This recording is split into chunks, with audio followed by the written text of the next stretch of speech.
Hopefully you're all doing all right on this Friday afternoon.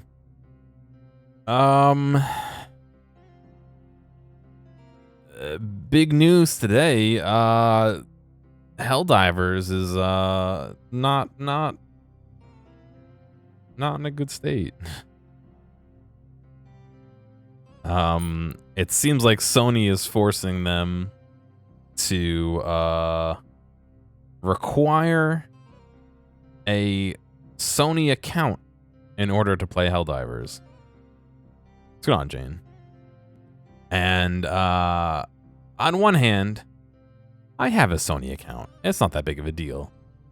On the other hand, there are places around the world that are unable to sign up for a Sony account that now are losing access potentially to the game.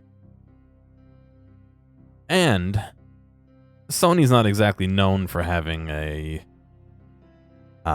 super stellar track record as far as privacy goes, so hopefully this is reconsidered, but I guess we'll see what happens. Again, not the end of the world, but definitely an inconvenience. What else?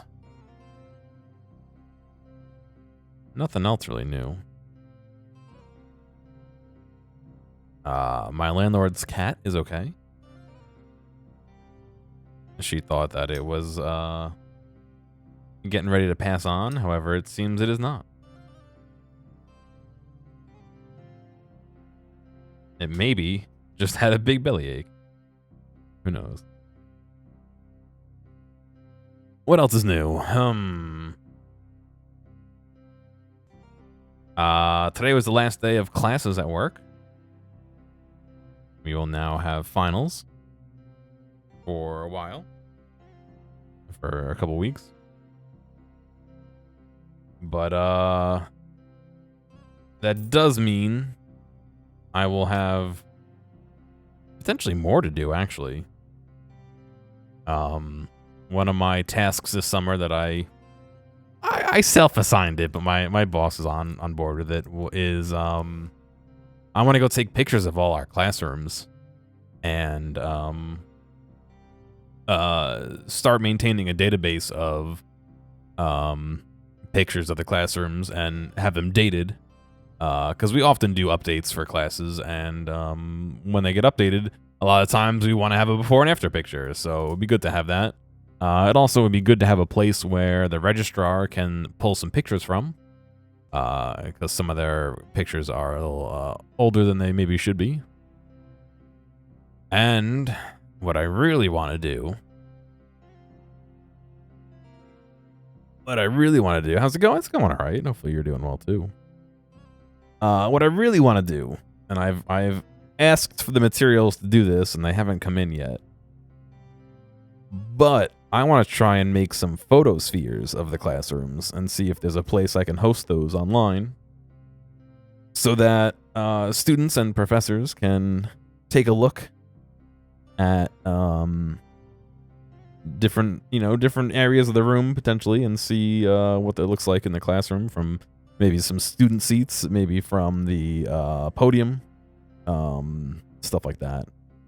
It'd be interesting to do that, and it might be interesting even to be able to maybe put some annotations on them, like saying where certain things are in the room, like, light switches and speakers and stuff like that, so people have an idea of what's in the room.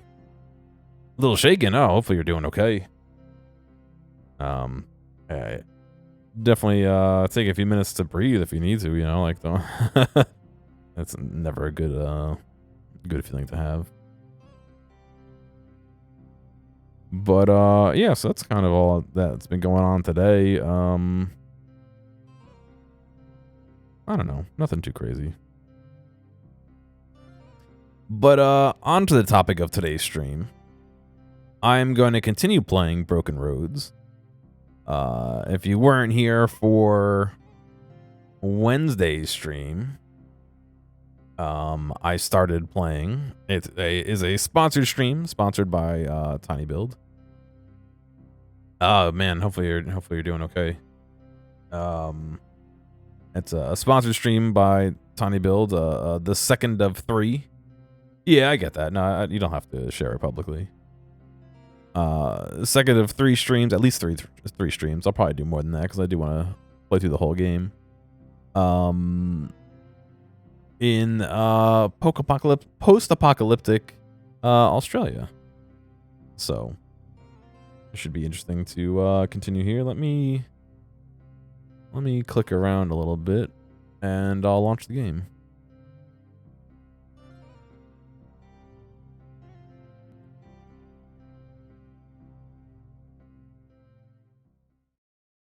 Alrighty, let's see. Let me remove the capture card. Let me capture the game.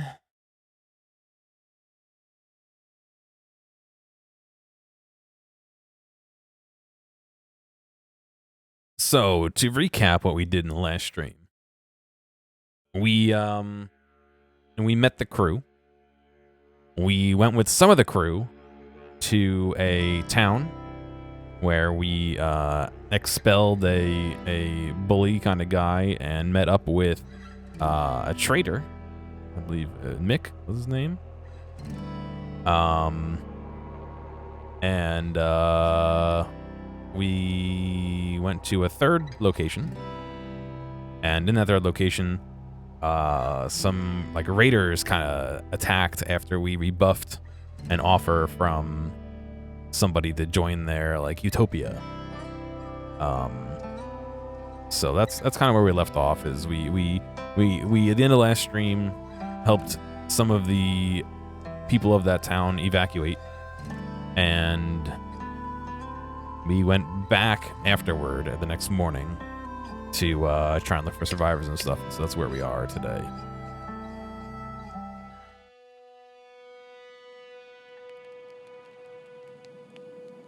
Alright, so this is Mick here.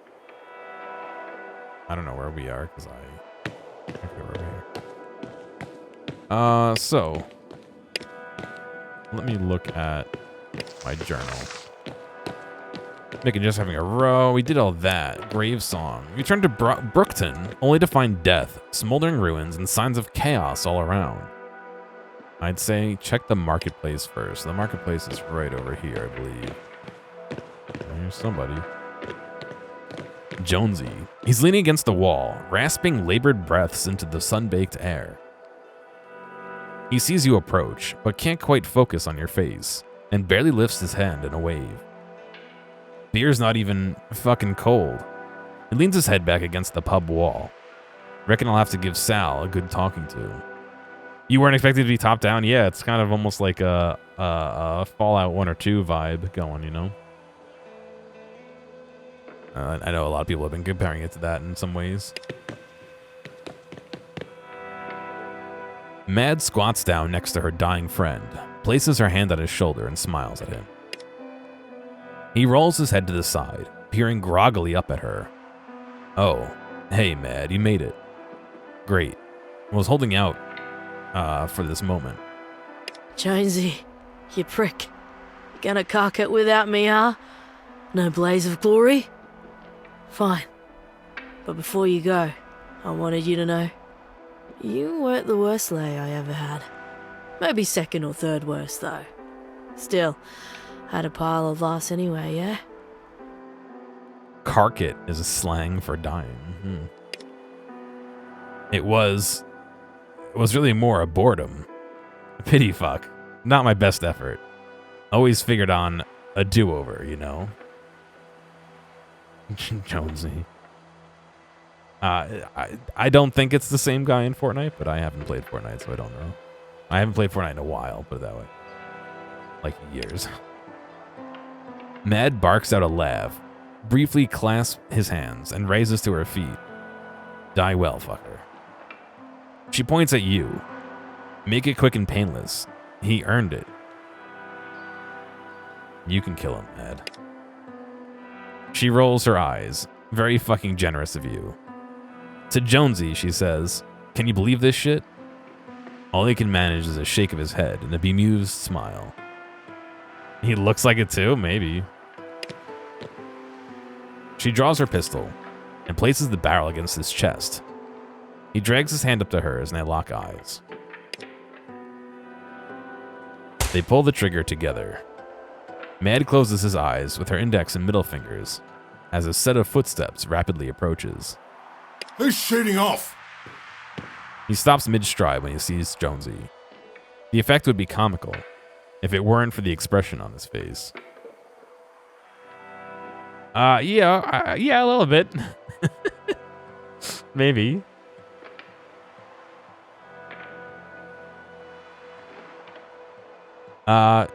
She killed him because he was dying.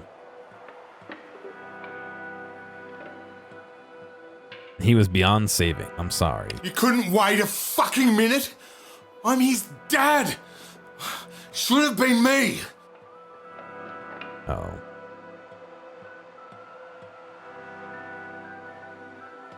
Remain silent. She stares at him, then walks away. The lines on her back betraying nothing of her thought. Fortnight's over.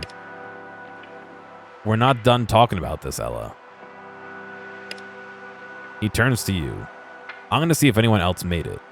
Come find me near the cricket pitch when you've talked some sense into her. You okay? For Christ's sake, he snarls. Now's not the time. Okay. Just get a fucking move on already. Listen, I'm playing the humanist morality. I have to ask if you're okay. I'm legally bound to. Dreamer. Uh-oh. We need to check on L. Only knickknacks and memorabilia remain. Jake.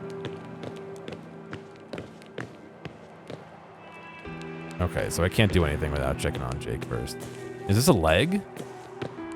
Sally? I could just take... Okay, I have somebody's leg now.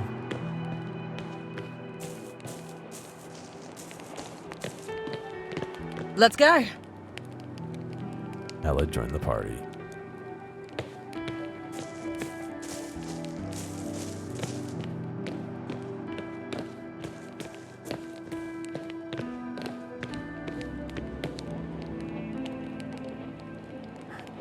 Ella's footsteps falter as she approaches Mishti's corpse. Her face remains an impassive mark as she examines the bullet wounds at throat, neck, and thighs. 2 spots of color rise in her pale cheeks as she consciously moves her fingers from the trigger of her gun to the guard. Elle? Mad steps forward, her jaw set in determination. Don't! The word rings out in the silence, like a slap in the face. Mad doesn't wince, but withdraws. She walks away without another word.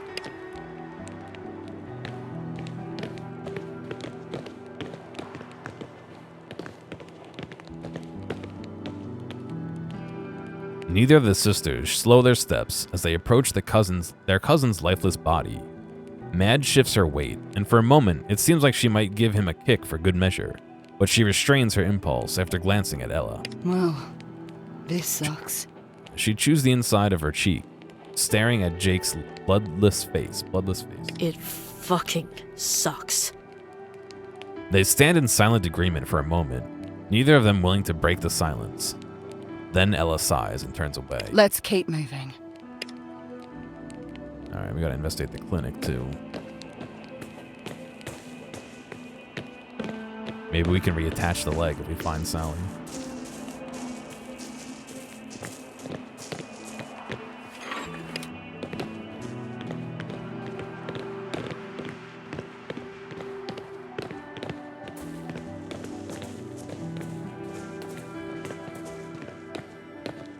Immediately, you can tell that the clinic has been picked clean. Any empty bottles have been smashed. The ground a multicolored kaleidoscope of wanton destruction. Sid Thompson is curled in the fetal position with his back to the door. He almost looks as if he could be sleeping, if it weren't for the blood pooled around a single bullet wound to the back of his head. Well, that's a pile of sadness. She nudges him with her boot, just to make sure. Nothing we can do for him now. You want to look around for a bit, or are we done here? Let's take a few minutes to search.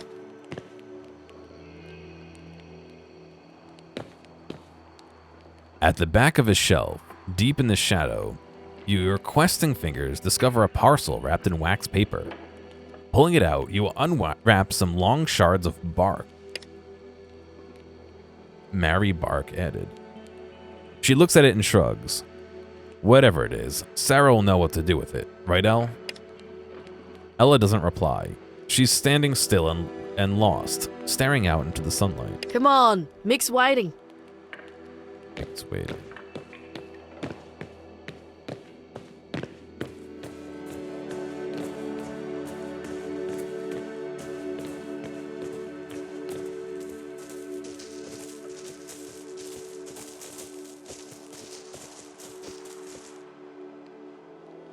Oh, he's got shit on him. I can take it, I guess. Nothing like looting the dead.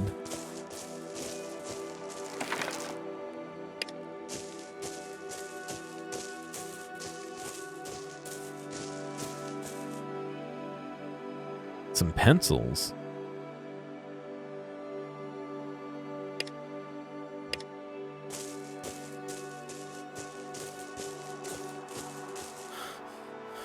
Right.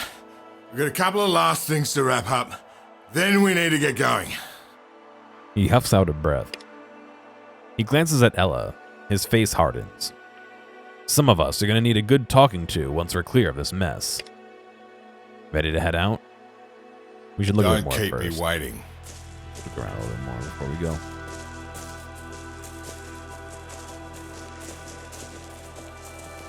We have a whole leg we got to figure out who it belongs to, so that's not exactly indicative of us finishing everything. The crops have been stripped to the earth, strewn with salt.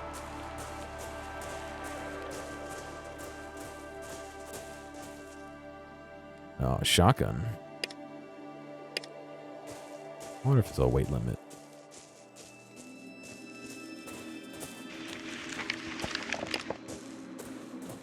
You can only carry a certain amount of stuff. I guess we'll find out as we play.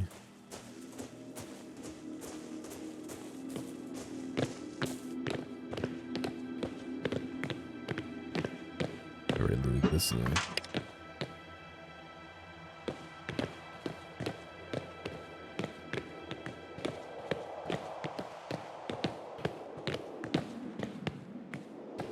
Another shotgun? Oh, hunting rifle.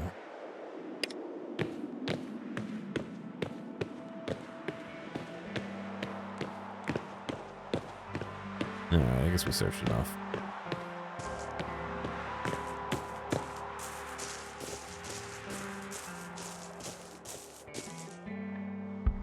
He's staring at the cricket pitch, expression unreadable. Ready to head out? Yeah, I'm done. Right.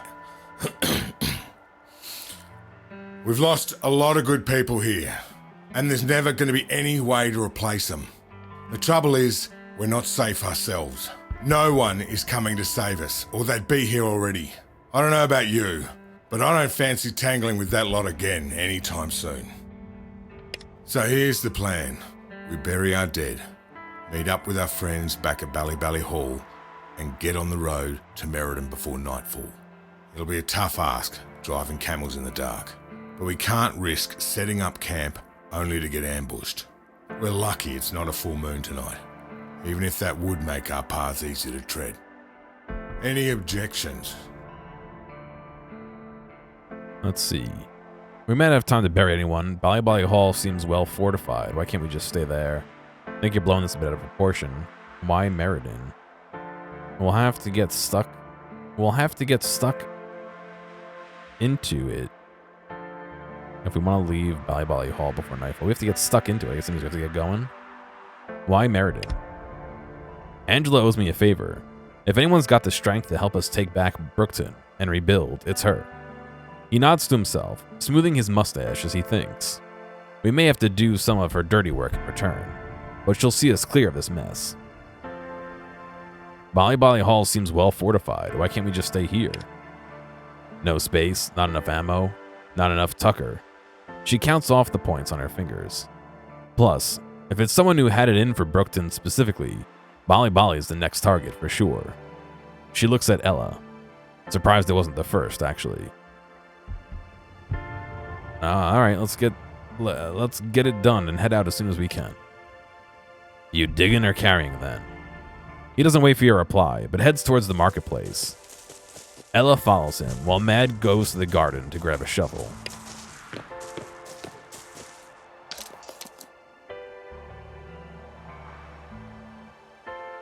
A lot of good people died here. He surveys the mounds of dirt in front of him, his face impassive. Fewer than could have, of course. And He we're nods grateful as hell for that. We may not always agree on what to do or who should do it, but we have to hang together if we're gonna face what comes next. Starting with telling everyone else at Bali Bali that their worst fears have come true. Rest in peace, you son of a bitch. He places a hand on the makeshift cross that marks Jonesy's grave. Then he turns and walks away. You take off into the wilderness, walking by night until you've put a couple of days' distance between you and the flames. No one talks, or if they do, it's in whispers. You have enough food, just enough, for now.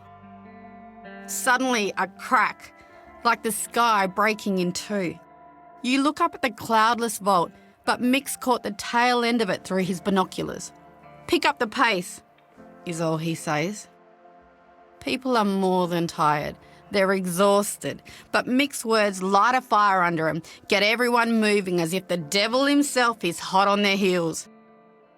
Then again, looking at the rising plume of dust and smoke ahead of It is you, not sponsored. maybe it's not the inferno you left behind that you need to The worry stream's about. sponsored, not the drink.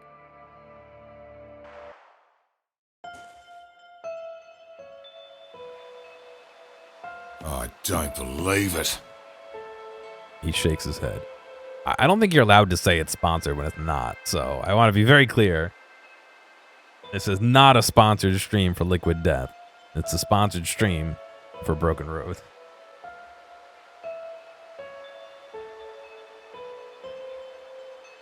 That being said, I'm trying the Armless Palmer, which is sort of an Arnold Palmer take. It's water, agave, tea, lemon juice concentrate, and a bunch of other flavorings and vitamins. It's okay. I'm not a huge agave fan, so.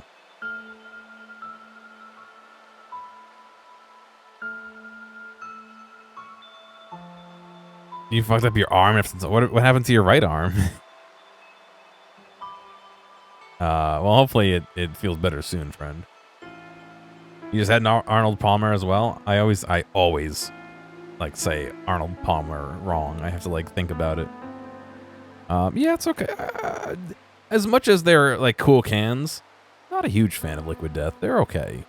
That's more of a Zot thing, but I think these are on sale. It was like 2 for the price of 1, so I ended up getting 2 of them today. Oh, carpal tunnel. Oof. I feel like I've been flirting with carpal tunnel for the last like 6 years. I swear. Like right now, definitely here hurts. And it's one of those things where like doing this, I can feel like little shocks of numb in my finger and stuff like that. So, but I'm trying to be careful with it and not stress it as much as I can. A splint, yeah. You don't want to wear out your right hand? Oh yeah, you don't want to wear it out. Yeah. I thought you were saying you don't want to wear it on your right hand. I was like, nah, dude, you gotta wear it. You don't want to do You don't want to do surgery. Thankfully, no. My fingertips are not numb, so I that's what I'm saying. I'm pretty sure I don't have carpal tunnel. I think I would probably know, but I feel like I have like pre-carpal tunnel.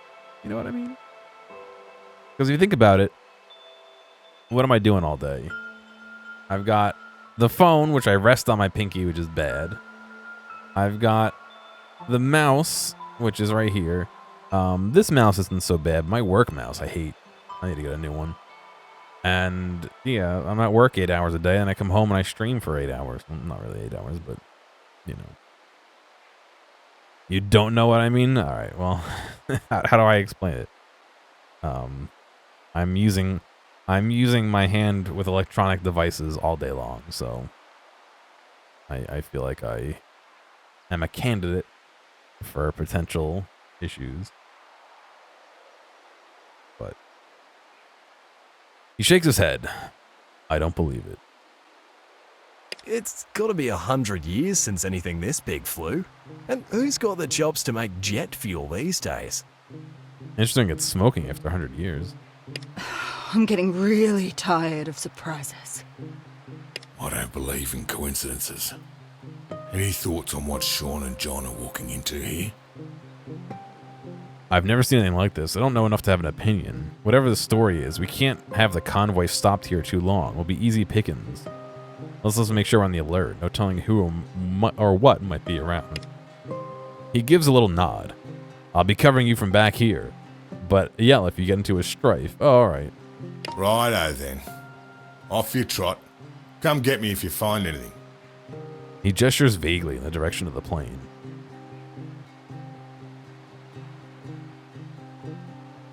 Well, you gotta be degenerate in moderation while you recover.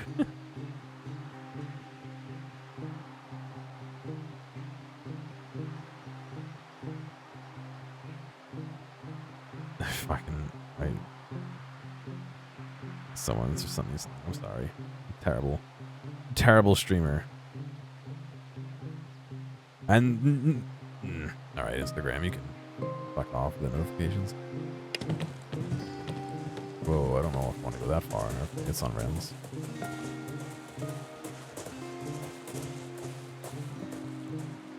Amazing. Absolutely amazing. These haven't flown since before. How the hell did this get here? Well, it probably fell out of the sky. This is a game like Disco Elysium. Disco Elysium. In some ways. So you can see there's a moral compass here. This entails things like humanitarianism and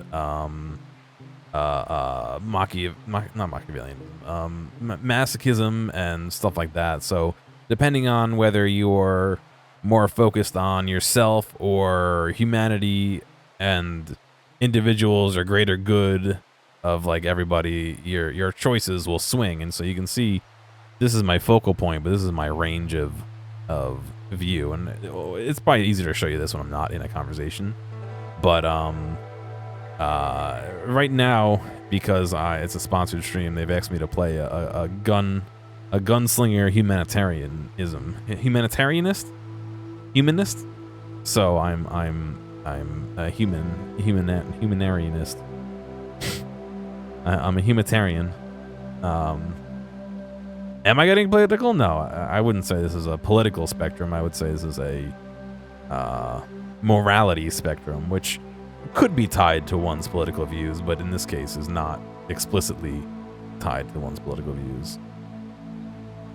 I wouldn't say you're not allowed to kill all the people you want. I would say that with this particular outlook that I've been asked to play on, that probably isn't your first thought. Your first thought is probably how you can diffuse a situation. Oh, kangaroo. How you can diffuse a situation in a way that is that doesn't demean anyone in particular or put anyone at a disadvantage. That being said, being a gunslinger, I wouldn't back down from a fight. It's just I don't think I would be instigating it if I could avoid it. Too bloody right. What a beaut, eh? I've had a little poke around, but still can't quite make heads or tails of it. You can buy kangaroo meat. I don't think I can explicitly shoot the kangaroo, though. The voice gets louder as its owner makes its way towards the group. I'm sorry, who are you exactly? The name's Djarly, but everyone calls me DJ. You must be Sean, hey?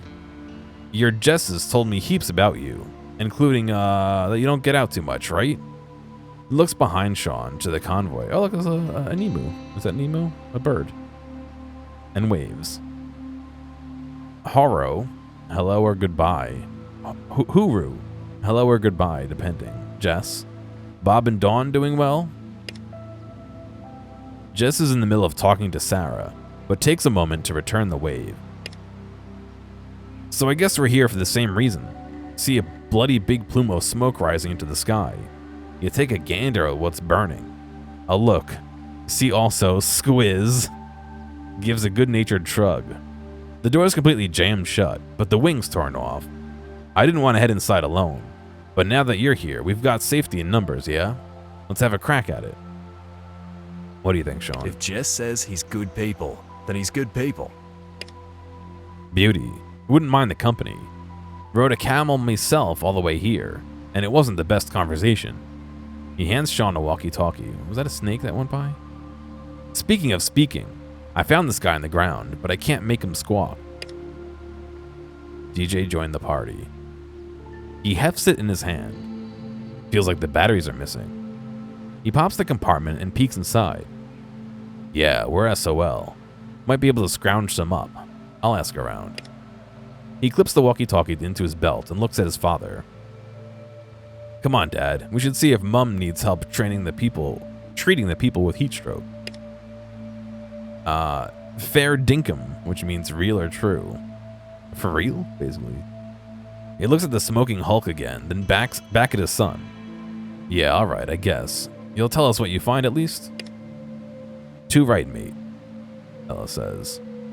Wistfully, John follows his son back to the ambulance. Come on! Let's get inside! Somebody leveled up.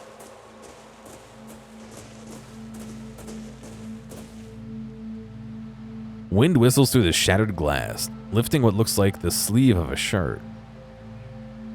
There's no visible handle, and your fingers find no purchase around the edges.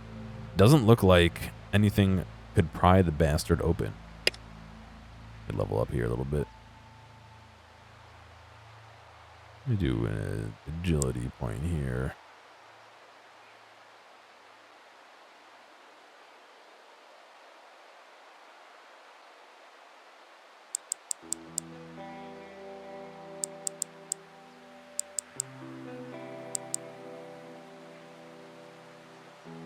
Okay.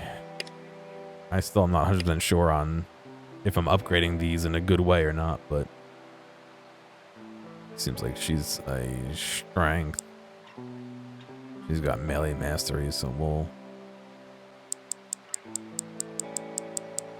try to push that a little bit higher. Oh, we're one short of upgrading that. Okay, we'll upgrade it next time. Oh, they have another level up. Okay, that's easy enough. Then we'll do an agility point, which will give us that melee mastery of level 3. 15% damage with melee weapons and a 5% critical bonus. Okay, cool.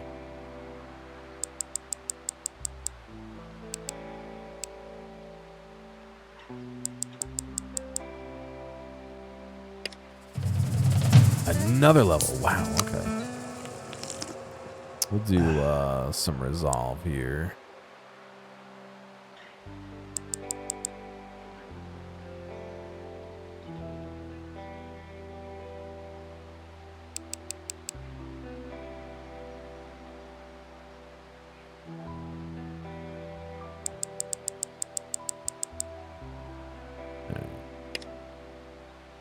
Cool.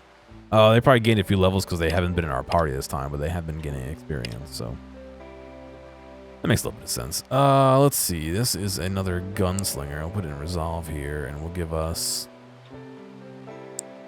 a little bit more shoot.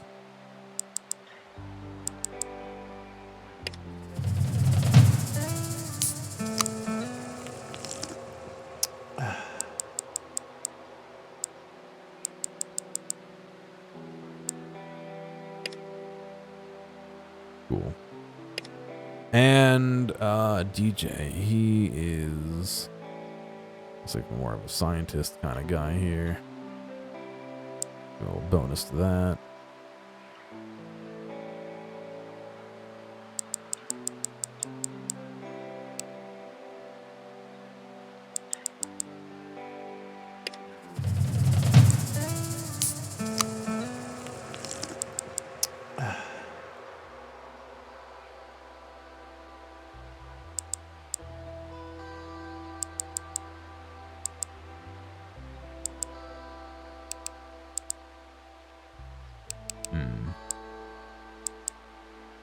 We're so close to... There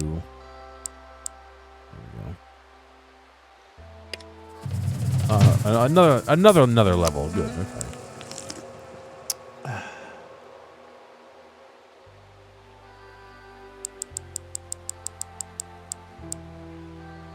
Make him our healer.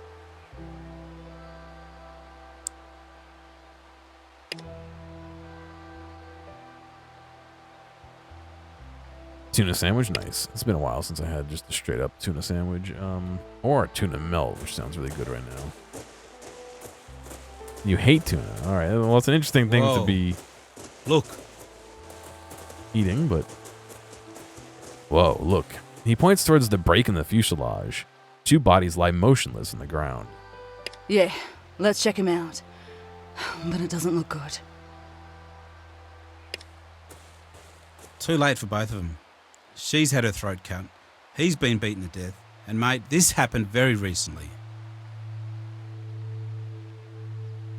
I'd like to check out the bodies myself. If it's so recent, maybe you should double check their vitals. DJ still cradles the head of one of the bodies on the ground in his hands. Mate, I'd love to say different, but dead is... The man's eyes fly open and he gasps. He looks towards his companion, Jensen, then sees you, and recoils in horror. Shoo! Shoo! Oh, I thought you actually had a sandwich. He drops the man's head in shock. The victim's eyes close once more and his limbs go slack. Oh, all the bloody bats out of bloody hell? Okay, he is 100% certified dead this time. DJ takes a moment, shakes it off, and checks the man's pulse again. You should check his vitals one last time, I promise. I won't ask you again. He glowers at you and still seems like he's going to refuse. Then he takes a breath and puts his fingers to the man's neck. Still dead. Maybe it's worth going through his pockets. He takes a deep breath. A bit disrespectful. I'll check exactly one place, but that's it. What'll it be? His shirt, his pants, his shoes. His shirt. Well, there's one pocket in the front, and he pats the shirt and looks inside the pocket. Nope, nothing. Why stand in ceremony? He's dead. Check all his pockets. He steps between you and the bodies. No means no. Yeah, not this time, it doesn't.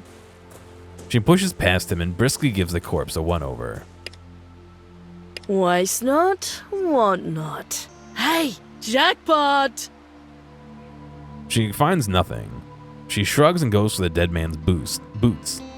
As she pulls them off, a small key slides out into the dust. He looks away in disgust.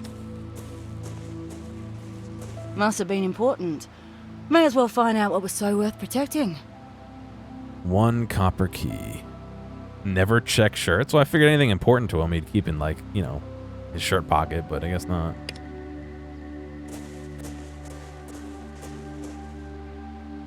Beaten to death by the looks of things. If there was ever anything in here, it's gone now.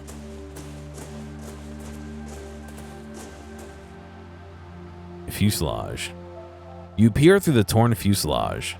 Wrecked seats fade into the dimness, but you can make out the open door to the cockpit and a clear passage through. You could easily hoist yourself up and enter the downed plane from here. Enter the plane. You climb up and walk past the empty seats. The acrid stench of the engine smoke hangs thick inside the fuselage. As you make your way towards the cockpit, inside are 2 bodies, still strapped to their chairs. The blood pooled below them, still dripping from the fingertips, reveals how fresh the scene is, but the pilots are still lifeless and cold.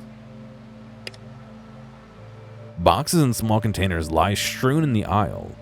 Aside from the pilots up front, the other seats are empty. What's going on where? Search the cockpit. Look over there, says Ella, pointing out the cockpit window. That hut to the southeast. You peer through and see a small disheveled building, likely an old abandoned cattle station. Worth a closer look, she adds. From here, you can see a small open lockbox on the ground outside. You take a closer look at the pilots. No breathing, no pulse, only the slow dripping of blood, not yet dried. DJ steps closer and kneels next to each in turn, checking their heads, necks, and arms. Cold, he says, probably from the moment this thing came down. He glances outside involuntary. Not murdered like those two outside. This place has been ransacked. Ella's voice rings loud in the silence. Whoever did it may still be nearby. We need to search the area. Either they'll have more clues, or they'll have seen what happened. Search the boxes. Other than some more serious denting around the corners, the locks have clearly been pried open. Someone's been in here as well. You turn past the last row of seats and climb out the torn fuselage.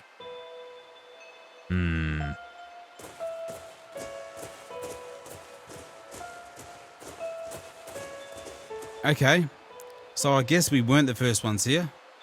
He looks at the tire tracks on the ground. Take a closer look at the tracks. You examine the tracks. In one, you spot a shell casing buried in the dirt. Oh, I can't talk. It comes from a high-end shotgun. Yeah, it's doing alright. So basically what happened since last stream is we went back to the town that got ambushed.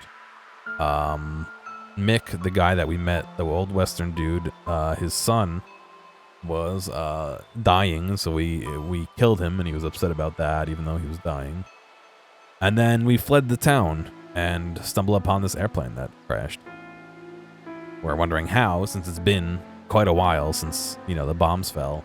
There shouldn't be any airplanes flying.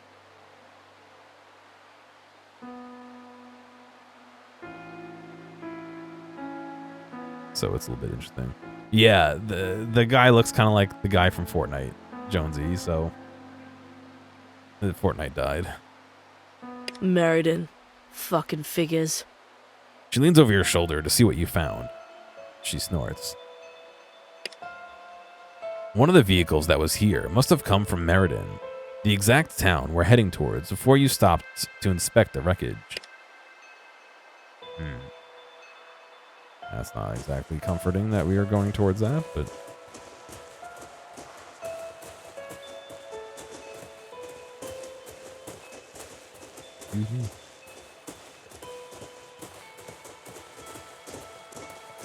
The lid of this container has been forced open. Whatever's inside is long gone. Guess someone got the jump on us. I wonder what was inside.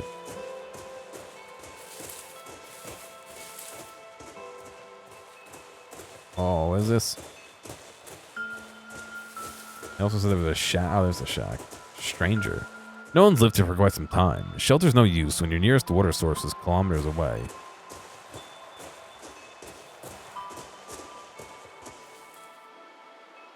This pudgy, frightened man wears ill-fitting, stained clothes.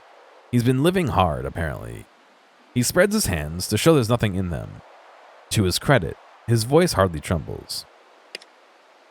Good day, mate. Name's Omar.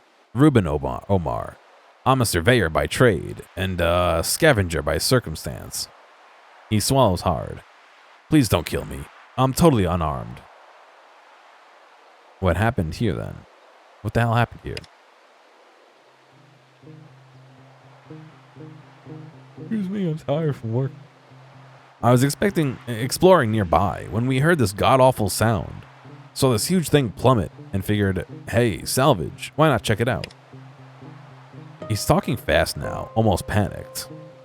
Maybe got some loot I could sell you know? Maybe get some tucker. Turns out I wasn't the only one to have that idea, though. I snuck away when the mongrels arrived. Wait, the mongrels were here? He nods. I was sussing out the front of that thing. Oh, sus. When they drove up. They grabbed those poor two people from inside the plane, took them, and his eyes cut towards the wreckage. He swallows. I just hid. I just had to look inside the plane, but the dust has settled. Is there anything you saw before we got here? You mentioned the mongrels. Who are they? How did you get away? We found an empty lockbox in front of the plane crash. Did you take what was inside? So the bodies were passengers on the plane? The inside of that plane has totally been ransacked. Do you know what happened? We found 2 sets of tire tracks near the plane. Who else was here? Sounds like you're pretty observant. Why don't you join our convoy? Look, you're on your own out here. Why don't you join our convoy and buy? Yeah, sussing? I had a look inside the plane, but the dust has settled. Is there anything else you saw before we got here? What, you mean besides the bloodthirsty gang beating 2 innocent people to death, looting a plane, and almost giving me 2 heart attacks within the same hour? Yeah, besides that. She looks exasperated. Any and all information is helpful. Think details. He looks nervous. Look, I didn't see anything, alright? How could I? Hiding behind this building, try not to end up like those passengers? He blows air out between pursed lips. But I did hear something. Right before all the engine revving and the leaving, one of their mob was moaning about how heavy the package was. Look, that's all I know. I don't really want to talk about this anymore. Gonna have nightmares enough already.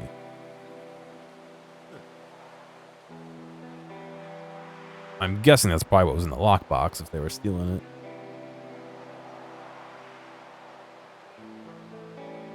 Only makes sense, right? Where did the mongrels go? He gestures towards the road. They filled their packs and headed off south of here. Probably back to Ardath, mate. You said the mongrels filled their packs? With what? He takes a few quick breaths and grits his teeth. Dunno. Whatever they could find, I guess. I wasn't exactly watching them up close. How'd they get away? His voice falters for the first time at the question. I was out round the front of the plane. Could hear those Ardath bastards carrying on like they do. Like they'd struck pay dirt. 4 of them, guns out. I didn't stand a chance. Oh, goodbye. They sit in on those 2 passengers and He stops, draws a breath. I crept away, down along the fence of this hut. I'm not a fighter, no weapons. What would you have done? Hidden away just like you. If they were doomed anyway, best to try and survive. For sure, no shame in that, Reuben. I'm not proud of myself. It's a terrible thing to know you're a coward. I wish I could have done something, but I'm not a fighter. Never have been. I'd just be another corpse. We found an empty lockbox in front of the plane crash. Did you take what was inside? His eyes go wide at the question. Yeah, so you see, mate, I saw that, and... He swallows hard, and you notice him clutching his satchel tighter. I mean... Oi, Mad cuts him off sharply. Whatever it is, looks like at the end of your... whatever it is, looks like the end of your story's in that bag. Open it. We already know you took something worth stealing, or you wouldn't have told us up front what it was, or you would have told us up front what it was. He swallows hard and fishes into his satchel. He pulls out a gold nugget the size of 2 fists. Wow. This. I'm just happy that at least I got away without those mongrels taking this. Where'd you find that? It was in one of the boxes out front of the plane. I found it before the mongrels showed up. Reckoned I might be able to use it to buy myself a good life back in Meriden. Give up surveying. He looks down at the large nugget in his hand. That'll never happen now. Unless... There's a note of hope in his voice. Keep it well hidden. You'll never know who you encounter on the road. He startles as if he pressed his hand onto a hot iron. What, mate? Are you serious? Yeah, mate. Are you serious? He quickly shoves a nugget back into his satchel. You got it, Chief. No one will catch so much as a glimmer of this till we're safe inside Meriden's walls. I promise. She shakes her head and turns away. DJ has a wide grin on his face. Nice move, mate. Inspiring generosity. Yup, you've certainly done your good deed for the day. Now, if that's everything, I want to give the place another go-over before I call it quits. See you later. Goodbye, and thank you, you bloody legend. I'm gonna see if I can find anything in those mongrels missed in the plane. Mick will be waiting for an update. Oh yeah, we have to tell him that we lost the gold, or didn't take the gold. We didn't steal the gold.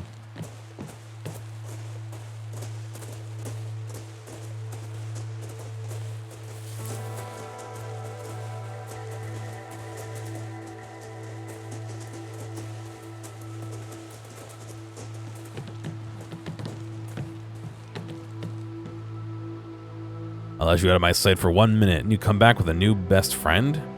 He glares at you. Me? Who's this bugger? And why is he trailing you like a lost puppy? DJ, good to see you. She raises a hand in greeting before turning to Mick. He's the one who helped me apply this suppository to Bob back when he ate that Hessian sack full of copper wiring. What? He helped put a suppository in Bob's ass after Bob ate a sack of copper wiring?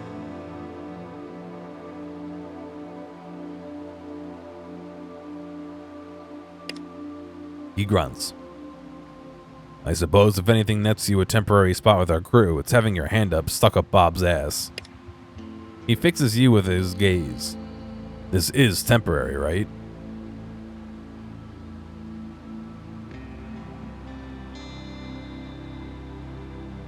We should let him make his own case, I reckon.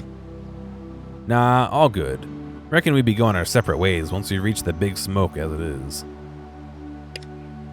Uh-huh. He turns to you. Anyway, we've got bigger fish to fry. What'd you uncover about the plane? We met a surveyor turned scabby called Ruben Omar, so some of our info comes from him. We searched inside the plane. 2 dead pilots, some ransacked boxes and containers. The thing's been thoroughly picked over. A shame, but to be expected. There's 2 bodies outside the fuselage, recently killed. Did they look like they were in that thing when it came down? Old mate. What's his name? That guy. Gender neutral. Old mate said they were.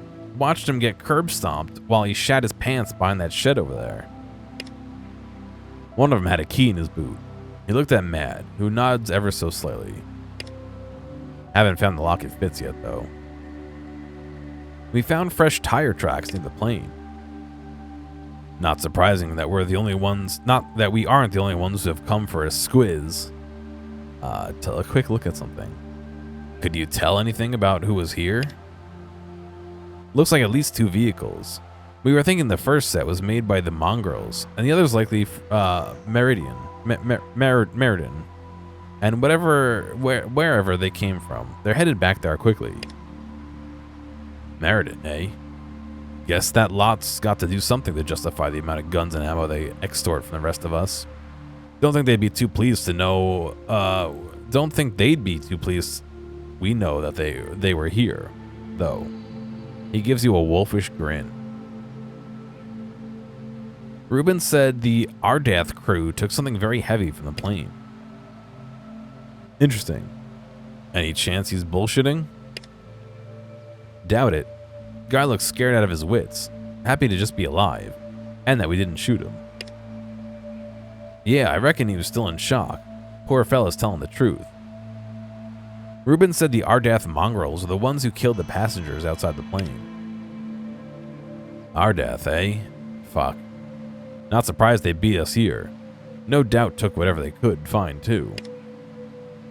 Yeah, sounds like they made off with what our scavenger friend was hoping would be his.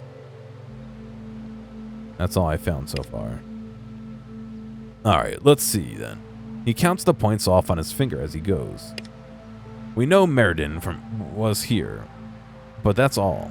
Doesn't give us a lot to go on in any negotiations. He strokes his beard. It's a start. Could be more defined. What do you reckon? I'll have another look around. On your bike, then? On your bike? That's almost like a legend in his own lunchbox.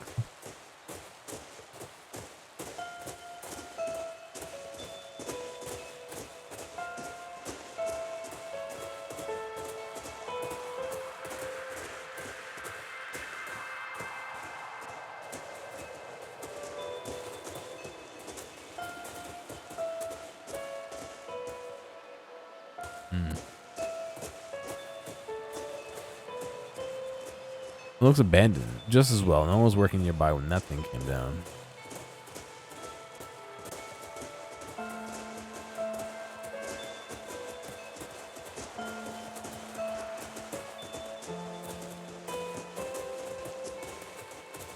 Little kangaroo buddy, huh?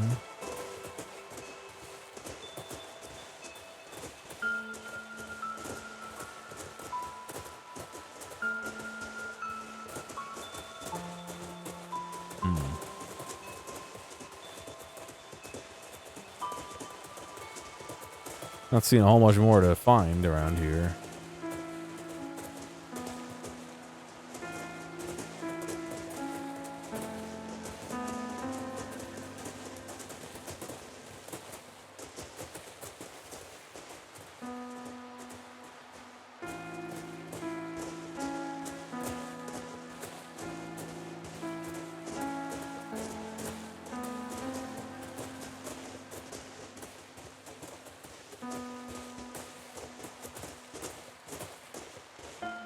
Not really seeing a whole bunch of useful stuff.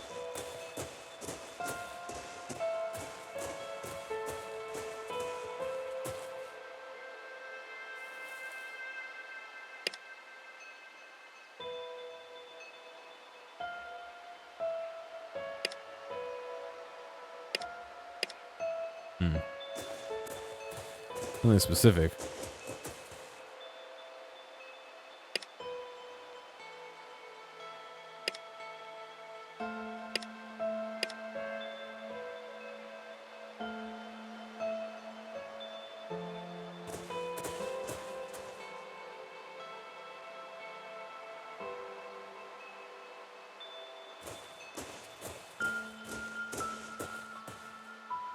Change your mind by letting me come with you by chance? You mentioned the mongrels. Who are they? Those bastards belong to a woman named Priss. Calls herself the Empress. Humble, she's not. Runs Ardath to the south. Me, I stay away from there. Let me tell you. Good choice. Ardath's not a place you want to visit if you're unarmed or sober. Bunch of throwbacks living like a pack of dogs. Fucking beasts in humans' clothing. Just look at it. He has to clear his throat. Just look at what they did to those poor passengers.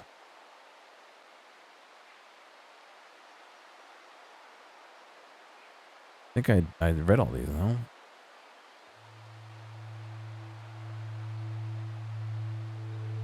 You're a pretty observant. Why don't you join our convoy? That's Mick's call to make, mate.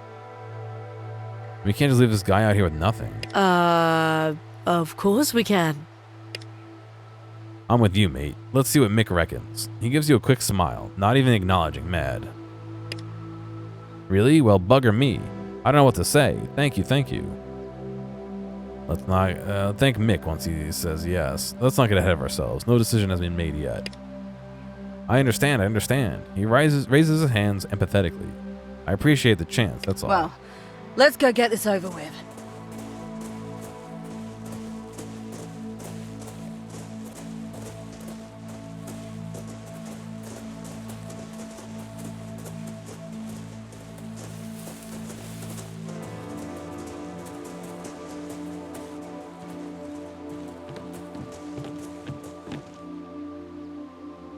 Oh look, someone else to share our dwindling supplies. He glares at you. You can't just go anywhere without picking up strays, can you?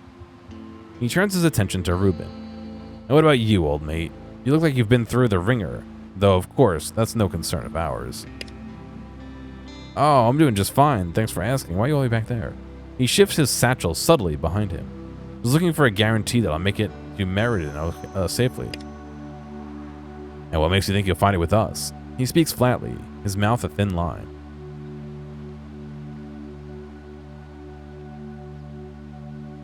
Say nothing. He glances at you nervously and licks his lips.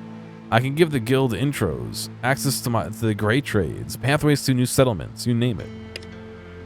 He stares at him over until Reuben begins to sweat. Then Mick shrugs. All right, I buy it. But if you screw us over, I'll report you for fraud. You'll definitely have an in with the guards then. Yes, sir. Thank you, sir. Mick gives him a look of a baffled disgust. That's all I've found so far. All right, let's see. He counts off points on his fingers as he goes. We know Meriden was here, but that's all. Doesn't give us a lot to go on in any negotiations. He strokes his beard. It's a start. Could be more to find. What do you reckon? That's pretty thorough. If you say so. He looks over at the crash, his eyes roving the scene. All right, he sighs. Everyone ready? Our truck's ready to go. She looks to her sister, who nods. Okay. Now as for our new friend. Come up front with me. I've got a lot of questions for you. Right, you are, mate. Let's move out. All right.